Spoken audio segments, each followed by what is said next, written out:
So welcome everyone. This is Charli Wall and podcast is called Courage, Dear Heart. And we are live streaming in my Facebook group and I'm joined by the lovely Adriana. Welcome, Adriana. Hello, Charli. Thanks for having me.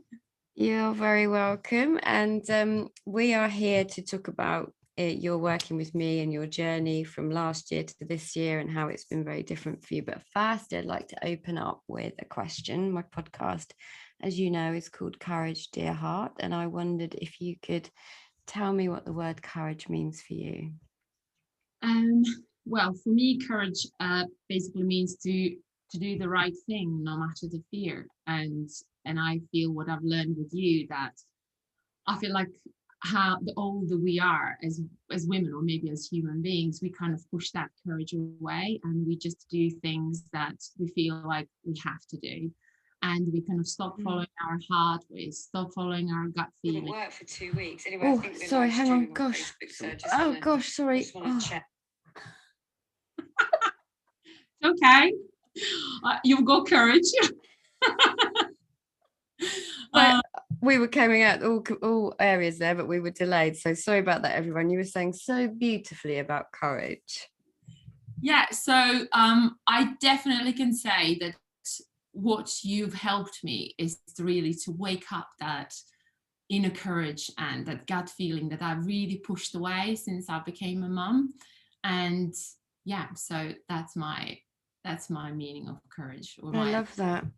I think you always, I mean, I've known you for a long time. I don't know, like from just for the listeners' point of view, for those of you that don't know me very well, I don't know Adriana very well, we work together in Cambridge in fitness, and I always saw you as a very bright spark.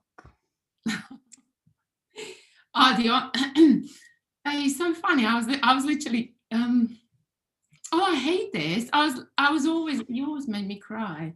Anyway, yeah. I hope in a good way.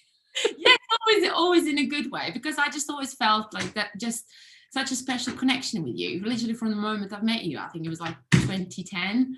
And ever since, I felt like it was just some special connection in between the two of us. So yeah, I really hope I'm not going to burst into tears today, but I feel like it's coming already. We'll cry together. I always cry now. I'm like, it's okay, just let it all flow. Yeah.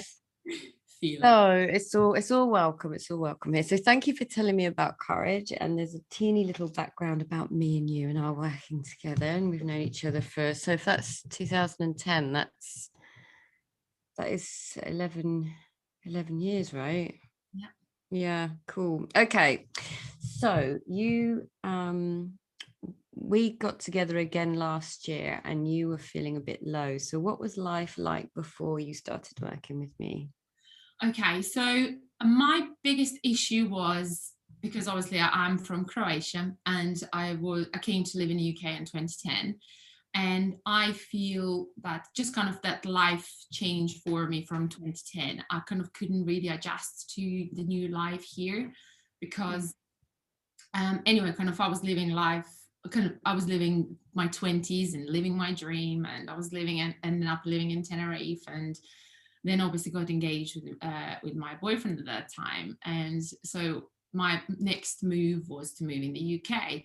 And that was really interesting it's kind of, I followed my heart and I knew that's going to be very difficult, but I just really wasn't able to adjust to live life in the UK, because I felt that kind of simply wasn't a place for me to live and be happy, even though I wanted to start the family, etc. Anyway, so after I became a mum, I started obviously struggling with postnatal depression. At that time, we were not in contact, but we were kind of actually bumping into each other. I remember in Cambridge, and every time I saw you, I actually burst into tears, because you were like, "Are you okay?" And I was just like, "Oh my God, I just want to tell her how I feel." Anyway, so my kind of battling with depression was when we started talking. So it's basically 2020. So it's basically it was last year. Yeah. So it was basically from 2012, so 8 years. I just been really struggling mentally. Wow. Obviously I was taking antidepressants, and I tried therapy, like a different therapy, and I just felt just lost, completely disconnected, very unhappy I would say, for every aspect of my life. And I think as well, like lots of women probably going to relate, when you feel like you finally reach the point in life when you have everything. You've got work that's doing really well, you've got family, you've got house, your relationship is fine, but there is just something kind of missing. And I've so obviously I had kind of a breakdown in 2018, and literally for me it was kind of like my busy head literally just almost became non-functional. So I stopped working, and I can say that it was at that time I just devoted my time to become healthier. And I've achieved that. But then when you got in touch with me, you literally just asked me, "Are you okay?" So I've done all the progress on my health, but my head just didn't seem to follow. And yeah, and you contacted me in the right time, and it was literally before lockdown. I think it was like February, March. Yeah. So yeah, it was crazy. So when you say like you'd sorted out, you'd sorted yourself out health wise, but mental health wise, it was a bit of a struggle. What was it like for you at that point? It just felt kind of, for whatever I was doing, I simply wasn't able to manage my head. So that can basically be explained that I always had a feeling that my head weighs a ton. So, or basically it's like a beehive. It's literally just constantly foggy, fizzy, loud. I always felt like my thoughts were so loud that I remember normally I was getting triggered on a school run. So I woke up in the morning, and after I've done the school run, I just remember that heaviness and noise, and it's almost kind of, I need to let go of this feeling. And basically what I've done at that time, I kind of really established the habit to go and train in the gym. So I remember me literally driving car really kind of faster than I should, always over the limit. Luckily I didn't get caught, I didn't go to crash. But I was literally rushing so fast to get on that treadmill to release that feeling.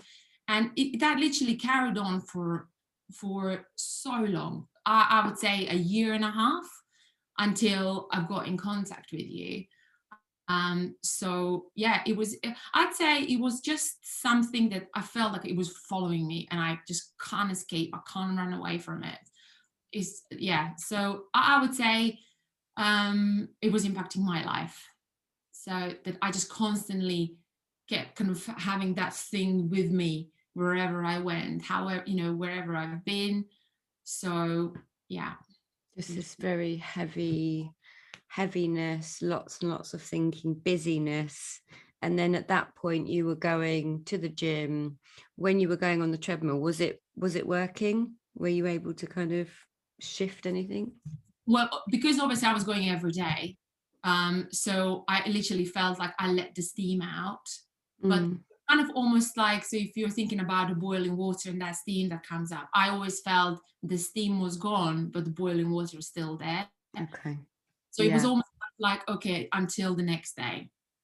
We've done. That's a great visual. I can really get a sense of that. So then that seems like the urgency to get to the gym was very, very strong at that point. Yeah. So obviously the gym was working to a point.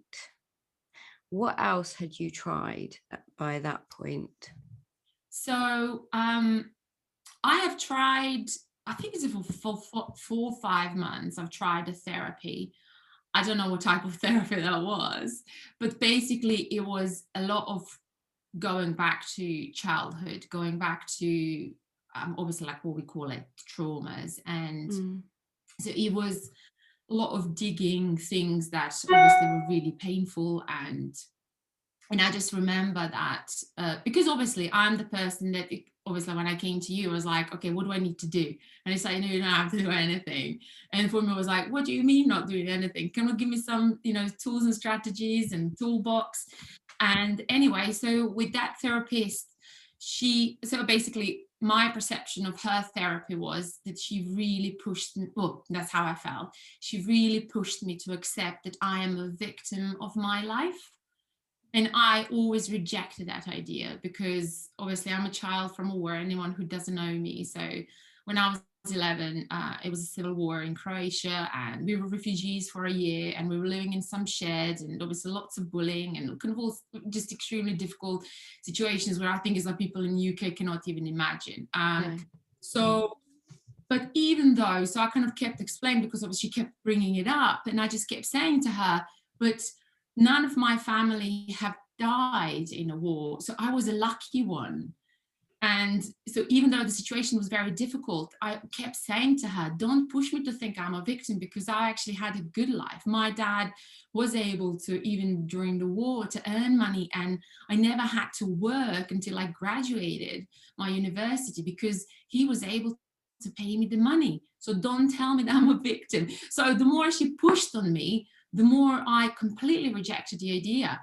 And I was just actually thinking, okay, this is actually good, because I don't like how she makes me feel. And I remember it was like after 4 or 5 months, I literally remember saying to her, do you think I'm getting anywhere with this? Because it was like, what we are supposed to be doing here? I'm not feeling any better. I just feel, she constantly kept saying to me, oh, you remember when you were a child, when you were 4 or 5 years old, when you're running behind? I was like, I don't want to talk about it. I want to move on from there. That's why I'm here. And with you, that was, obviously I probably will going to come to that next. Oh no, keep going, because it's flowing. So it's flowing beautifully. Yeah. And this is the thing I remember when obviously we spoke before, kind of I signed up to work with you. And when you said to me, we're not going to go into your traumas in the way that you're going to be digging and talking about it. It was just kind of for you to have a better understanding kind of why I have certain patterns and behaviors, and kind of how I feel normally. And that really gave me space to feel like I am safe and I don't have to go there. Because even though like now, after obviously a year since we started working together, my view on my childhood is totally different. I don't see it in a way that it was traumatic. I feel all those things needed to happen. And obviously, because I can't go there and change it, I just really can bring kind of like take a lot of lessons from it. So rather than being in it and just feeling it all and just, again, feeling like a victim because of everything kind of that happened, I just see it. And for example, if anybody knows, it's like I really had a very difficult relationship with my dad, and I think as we all do with one of the parents. But with you, I really feel I healed that relationship with dad. It's just because obviously like when we spoke a lot about it, because there were kind of a lot of events with me and my dad kind of where it was just a huge fight and tension and anger and rejection and everything. I think kind of all bad. Like literally we were like two bombs next to each other.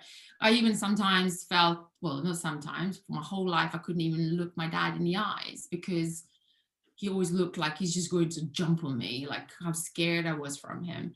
And now I look at him like someone who actually just didn't know how to deal with himself and with his emotions and probably his traumas that probably he never spoke about. So I don't see him and just thinking, oh, he screwed my life over. I really look at him and I think, God, that man really did, the hardest that he could. So yeah. No, that's okay. I really, really feel what you're saying. And I, as you know, maybe some of my listeners don't know, but I had a very similar experience of changing my relationship with my mother, because I saw that she was doing the best that she could see to do, and actually her aggression, which is what I had experienced from my whole life, was anxiety covered up, and it came across as aggression. So what has that given you? Well, a relationship with my dad. Yeah. Well, it's given me it really has given me like space to, it's a funny space for me, or like a time to think about it differently, to actually the story that I've had in my mind, or let's say a movie that I played Yeah. from my past, but now I've completely just changed how I view it, which obviously I feel like we all kind of carry the luggage from the past. But for me to look at that and actually find a meaning, and I really think like love in it, even though, you know, like, I don't know, some relationships, they're like extremely aggressive, and but there is love in there. So it's just, I don't know, since obviously we started working together, I really see my life as a magic. You know, it's just everything is just wrapped up with just a completely different perspective. And yeah, and you help me to actually kind of open it up and just change how I see everything. And obviously how you, when you change how you see it, it just change the feelings about it. So yeah, it's just been, I'd say the last year has absolutely been incredible, how much I've changed. Obviously you asked me like how was my life before. I'm just going to say it it was okay. And I truly can remember I only had moments of life where I felt happy. Mm. And now I feel I am happy throughout my every single day. And then I have a moment, you know, when you actually send me the questions, and it's like self-doubt. And then when that creeps in, I just step back. I don't get involved in it anymore like I did before. It literally ruins my life on all levels. Now I literally just sit with it and just say, just screw it. I can't wait tomorrow. Literally, that's how I see it. Every bad feeling that kind of comes with me, I always question it. Why do I feel that way? And obviously with you, habit of thought and how, you know, our feelings are created is so mind blowing. That now I'm able to literally just think about, I'm going to have a nap or I'm going to go to bed early. I want to be done with this day. And literally tomorrow, it's like, you know, the feeling is gone, and it's just, yeah, crazy. So Crazy. you have real faith in that. You have, it sounds to me like you're saying you, before you would have these feelings of self-doubt and they would be all consuming. And then now you, if they pop in, you're able to go, that's okay. It's just gonna, I might just take myself to bed, or I might just have a bath or something. Or you have one of those cold tubs now, don't you? You have one of those mental ice things, don't you? I do, yes. And that is actually that was an interesting thing, because I was just thinking kind of whatever I was doing, I just wasn't challenging myself. So obviously since I started working with you, I feel I just feel freedom. I really feel peace at heart and in my mind. When you said to me, you just wait, you'll see clarity. And I was like, when is it going to come? And it was like nowhere near coming. And I remember it actually took months for me to actually start getting it. And then I remember when you said to me, when you just stop thinking and stop pressuring yourself, and then when a new thought comes in, and I remember saying to you, I just didn't get it what you were saying. It's kind of probably like maybe your clients like, what's she talking about? It's kind of, you can't connect. But then when it happens, you're just like, oh my God, that's what she was talking about. So, and this is what you said, like you get lots of ideas and lots of insights. I just keep getting that every single day, because I'm just not worried about my busy head. I never pay attention to my head. Never do. Couldn't care less about my thoughts. I have a question for you that's just popped into my mind. Do you mind if I ask you it? Yeah.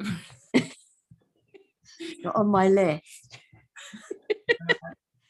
So you were just saying there very beautifully that you, when it took months, you said, for you to be able to even get a glimpse of what I was saying, and you were getting frustrated. So, but you did eventually see it, and that's brilliant. But what was it that had you sign up with me, even though what I was saying wasn't making that much sense? Well, I always loved you. That was Yay. one of the things. Okay, I think this is really important. I really felt, and I think that that's what the majority of people think these days, I can figure it out myself. I am smart enough to find out how it all works. And I'm just going to say, even though I knew I had no freaking idea. And I think, it's, that's the thing is obviously we had few conversations. I feel like, probably a few of them are like literally like a friendly conversations. And I just remember that I just had that, what would be the word? Almost kind of felt, no, I don't need a coach or kind of something like that, even though I had a therapy before. And obviously the lockdown was coming in as well. And I remember, and I just remember saying to my husband, I just don't know what to do. Obviously the lockdown is coming and obviously my income has stopped. And I just remember him saying to me, we'll work it out. And but I think that's the biggest thing. It's like a doubt, not a doubt, thinking I'm smart enough, I can do this on my own. And and now obviously I have seen it, and obviously I spoke with so many of my friends, and I just told them about you, and I just literally I just said, if you think about, let's say, the money or how much does it cost, it is irrelevant, because with how much our life or how much my life has improved, literally everybody was pooing their pants in the beginning of the lockdown. I started blossoming. And that's actually just shows the reality of when you get the help that you need. Obviously we started like working one-to-one, and I felt at that time that one-to-one was only suitable for me, because I felt I couldn't have your divided attention, because I felt I was so messed up, and I couldn't pick up the pieces, couldn't understand it. And now I don't know. I just think, obviously, kind of when I said yes, I really just felt I just I don't know. It was just something that I just really thought is different. And And that's the thing is, I always think that kind of we really need to just follow really that gut feeling, or like asking ourselves, well, if I could figure it out myself, I would be figuring it out by then. And I think most people feel probably how I felt for decades, their whole life, and still uh, having that idea of, or probably fear that maybe it could not be for them. But the improvement that I've seen on my life, and the funniest thing that people tell me, you just look so happy. It's because I don't care anymore about that thought that pops into my mind. And you told me, like, don't go there. You're going down the rabbit hole. And and obviously took a long time for me to really practice it. But I always remember every single time when I started having a busy head, or when it's just that, the anxiety feeling, I literally just remembered you. Let go, let go, look at the clouds, and they'll pass, and the bad thought will pass if you don't pay attention to it. And literally your words just kept, or your sentences, everything I've learned from you just kept ringing into my mind all the time. And I really can tell you that every single time I've hit the wall, kind of whatever, is it emotional, um, kind of with life balance, I always had your words in my mind. And yeah, it's just been absolutely life changing. So, how is your life now then? Like, it's life changing. What's changed? What's great about your life now? Well, what hasn't? Um, I'm just thinking, is any of family members in your group? Your family What? member. No, it was like, okay, good. So I think it's just everything. My confidence, my self-esteem, my because that's the thing, is like, since working with you, I truly just kind of, all the lights, let's say, your, I don't know what they call it, like, spotlights. Yeah. That's how I have my every single day. The spotlight is on me. I take care of me.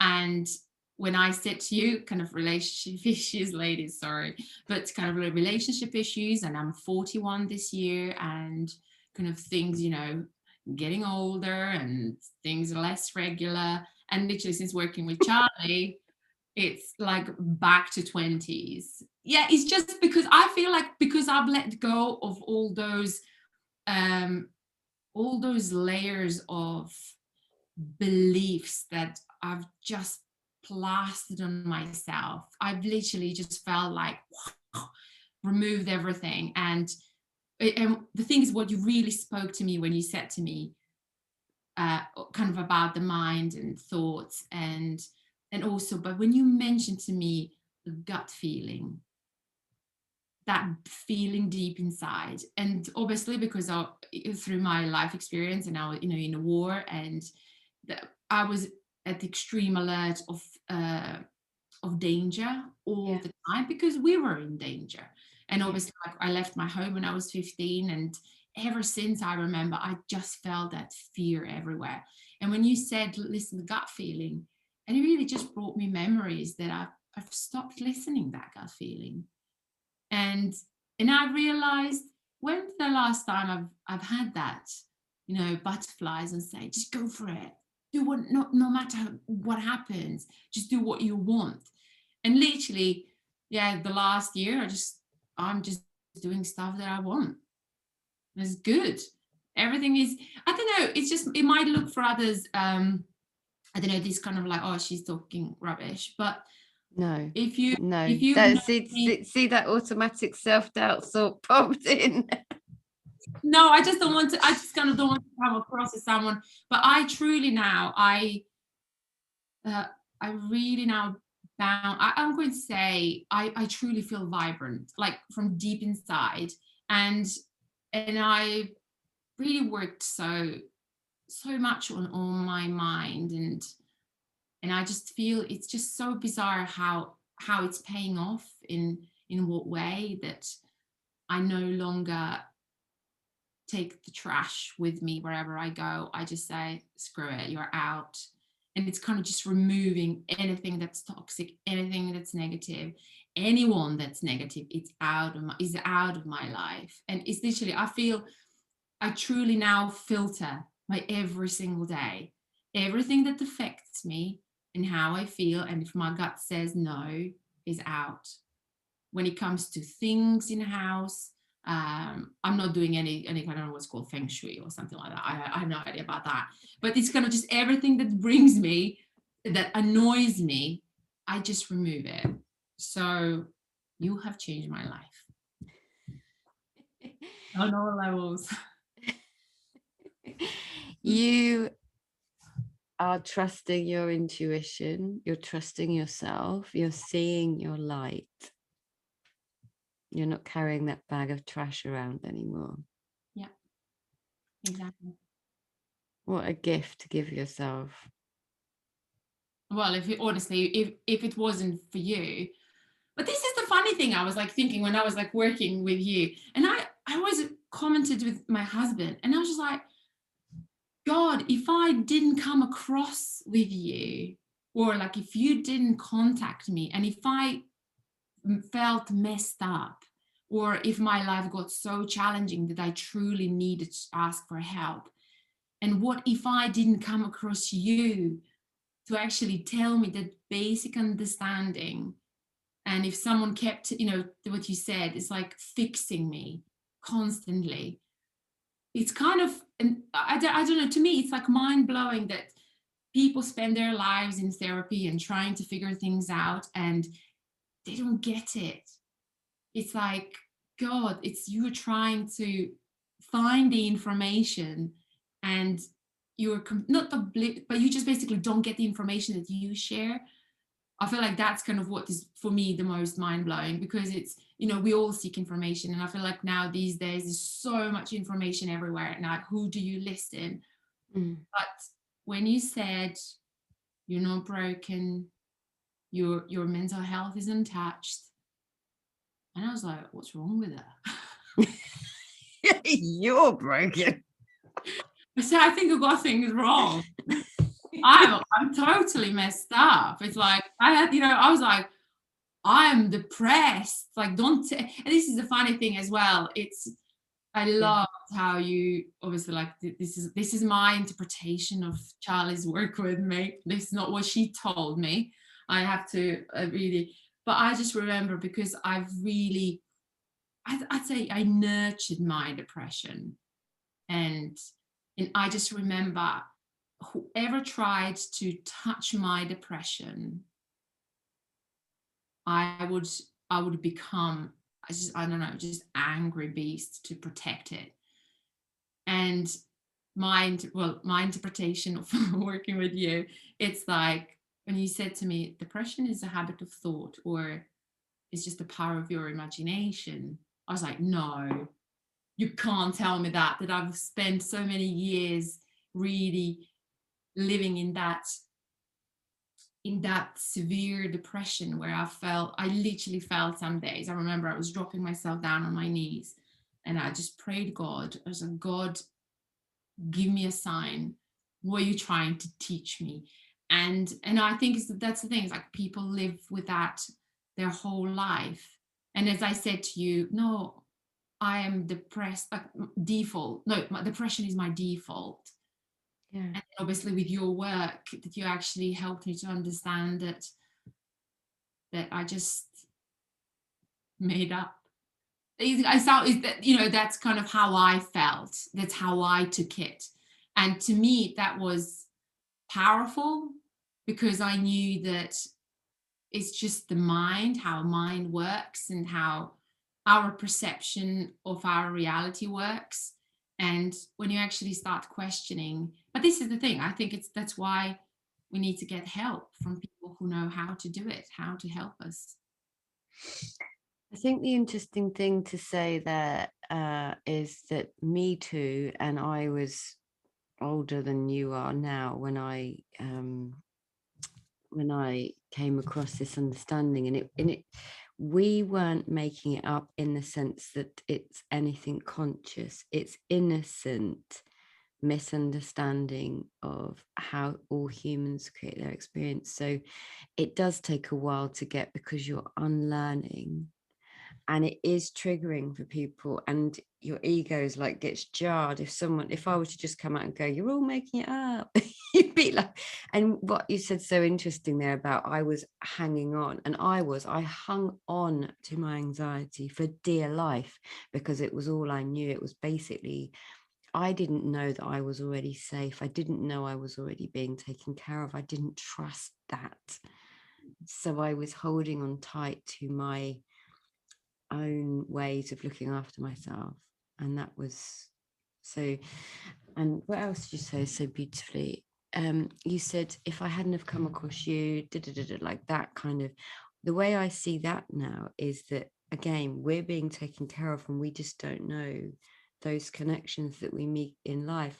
But you may have been closed to the opportunity in the way that I might have been closed to the opportunity of me seeing something. So I think there's magic, and you use the word magic, which I love, because I think there's magic in that.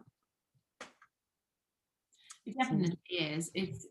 I always felt you saved me the first time.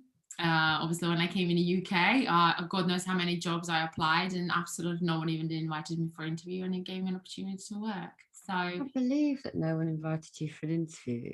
I just cannot believe.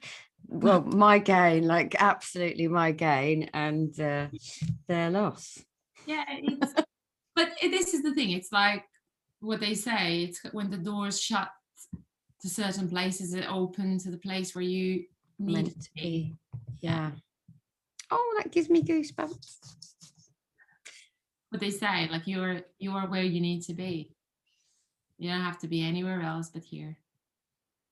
It's just, I don't know. I just think um I feel like it does, well, obviously, like you say, courage. It does take courage to accept help. But I really feel now, what else what else do we think we need to do? When, I think it's now, I think in this kind of modern world, it is, I feel like we're trying to do everything, to make everything perfectly in our own time and space. But I just think that that's why, obviously, because we feel like we have to get everything right.